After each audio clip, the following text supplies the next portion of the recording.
Olá galera, hoje nós vamos falar sobre a estrutura vetorial, né? A estrutura vetorial ela está dentro da componente espacial, né? Nós vimos em vídeo passado que a componente espacial ela pode ser armazenada de duas formas, né? A estrutura matricial e a estrutura vetorial. Nós vamos ver a estrutura vetorial, certo? A estrutura vetorial ela diz respeito à localização e à aparência gráfica de cada elemento do mundo real, né, que são representados por meio de um ou mais pares de coordenadas geográficas, né, e são caracterizados por atributos descritivos. Esses atributos descritivos é o que nós vamos chamar de característica não espacial, como por exemplo a informação alfanumérica, como vocês podem ver aqui nesse mapa, certo?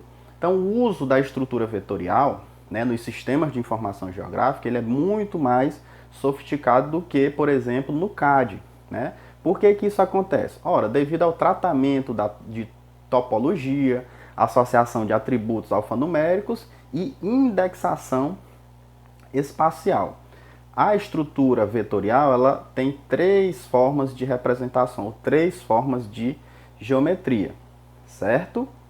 Nós vamos ter a feição pontual. A feição pontual ela possui apenas um par de coordenadas x e y. Como exemplo, aí nós temos os postes da rede elétrica, sinalização vertical de trânsito, transformadores e equipamentos elétricos, hidráulicos, árvores, poços, pontos e marcos topográficos. Nesse mapa aqui, nós vemos um mapa da bacia hidrográfica do Rio Piracuruca. Dentro dela, nós temos aí duas representações de feição pontual. Nós temos aí o pontinho preto, né, representando as sedes municipais, mas nós temos também aí um triângulo que está em azul, que vai representar os postos pluviométricos que foram utilizados neste estudo, certo? A segunda feição nós vamos chamar de feição linear. A feição linear ela é graficamente definida por um conjunto de coordenadas, né, bem diferente da pontual. Aqui já é um conjunto de coordenadas, né, x1, x2, y1, y2, assim sucessivamente. Sendo que o primeiro e o último par de coordenadas, né, são denominados de nós, certo? E desempenham a função de terminais e ou conectores das feições lineares. Aí nós podemos citar, por exemplo, linhas de distribuição elétrica, cabos de telefonia fixa, né? Encanamentos de água, esgoto e gás, rede de drenagem, logradouros.